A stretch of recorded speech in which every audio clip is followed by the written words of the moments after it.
we have sapodilla, we have lots of soursop, we have sugar apple. So this means St. Martin grows basically everything that we import. Well, St. Martin can grow everything we import. The problem is with land allocation. Hello guys, welcome to my channel where we share videos on lifestyle, travel, and a little culture in between. If you are new here, subscribe and join the family. Also, don't forget to hit that like button. It helps me out and it's free. Please leave a comment down below and let us know that you was here. We love hearing from you. Hope you enjoy this video and I'll see you in the next one. Bye.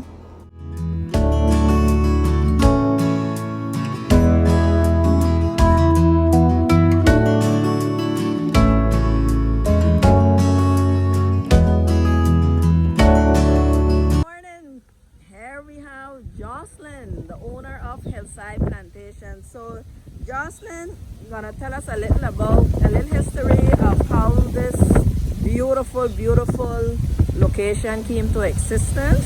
He's gonna tell it to us in a short snippet.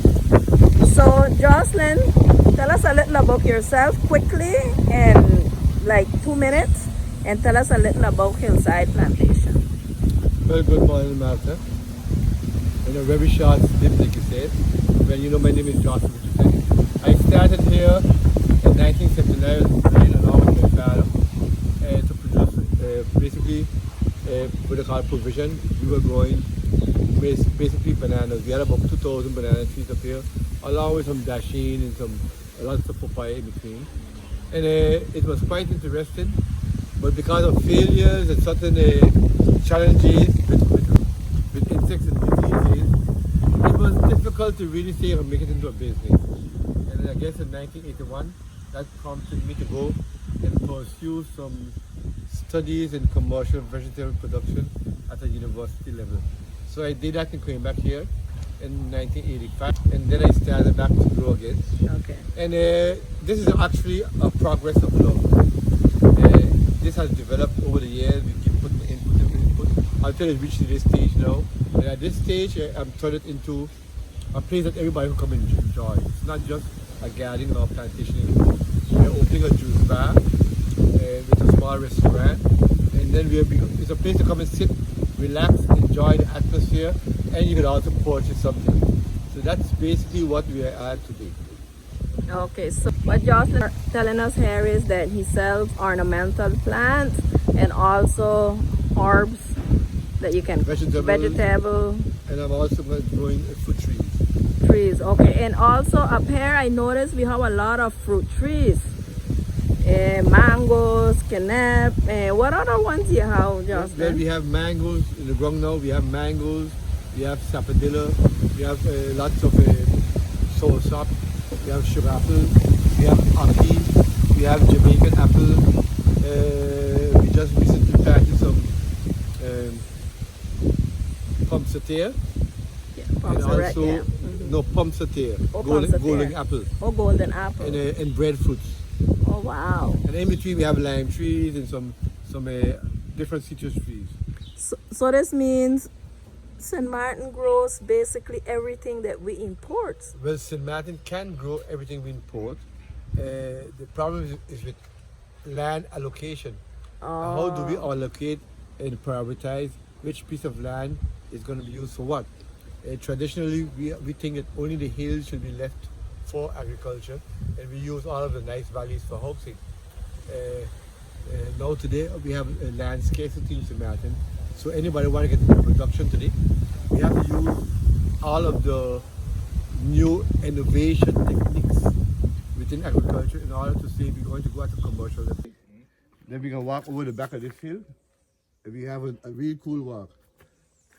I know you offer a hike, and I came to one in February. I did a hike and I have a video of that hike. So guys, if you're interested in watching it, just click on the link. I will put it down in the description below. Just click on the link and you could get an idea what it's all about. But Joslin, can you tell us a little more about the hike and what you offer what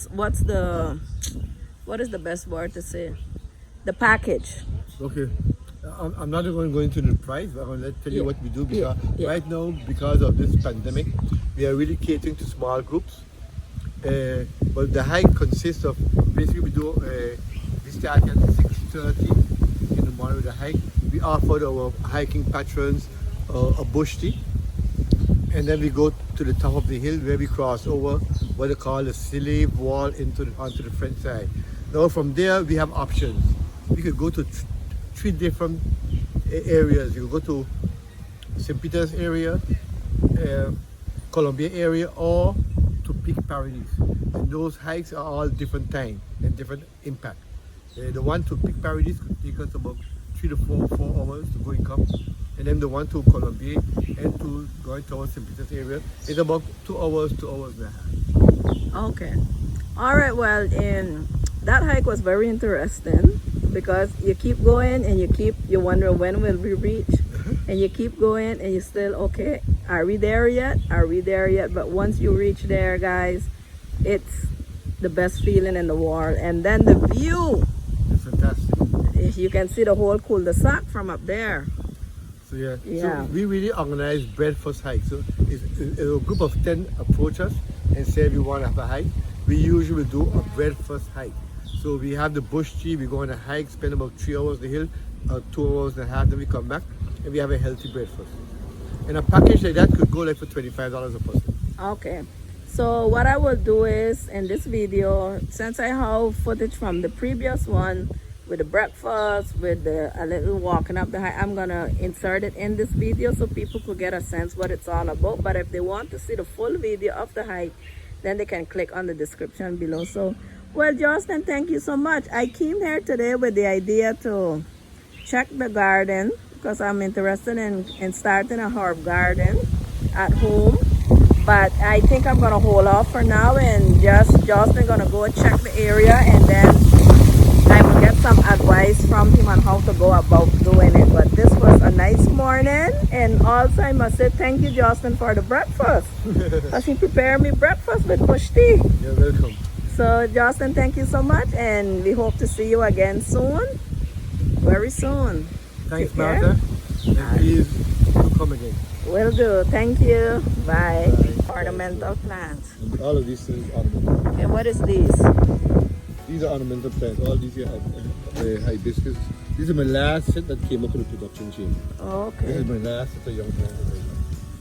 Okay. So what We other can go up to the next level. herb plants do you have? Well, I got mint, and whether we have mint, we got basilica, basil, and we have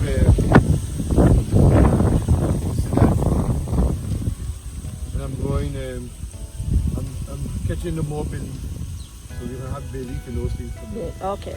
And, Okay. and one thing about this, there's this soil I put it here. This is my mix.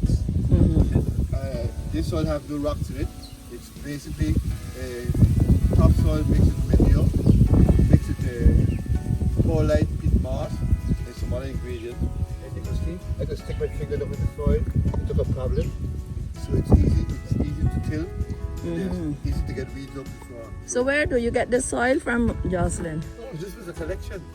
Oh, does it come from the hill? No, I went to Colby and I collected the hospital. I sifted that up and I mixed it with topsoil. I bought other ingredients and mixed them all together. So guys, there you have it. If you would like to learn more about how to go about mixing your own soil and the different herbs that Joslin sells here at his garden, stay tuned for my next video, which will be coming soon on am I really starting a garden? Guys, if you want to know, then you will have to watch the video. So I will be dropping that video soon, and I hope to see you there. So guys, I want to say thank you so much for joining me today. Leave a comment down below and let us know if you have a garden at home and what type of plants do you have. Also, if you have not subscribed to my channel, please do so now. So leave us a like. Don't forget to hit the notification bell so you are informed when I drop new videos. We aim to drop a video twice a week on Tuesdays and Saturdays at 7 p.m. Thank you so much again, guys, and I hope to see you in the next video. Goodbye.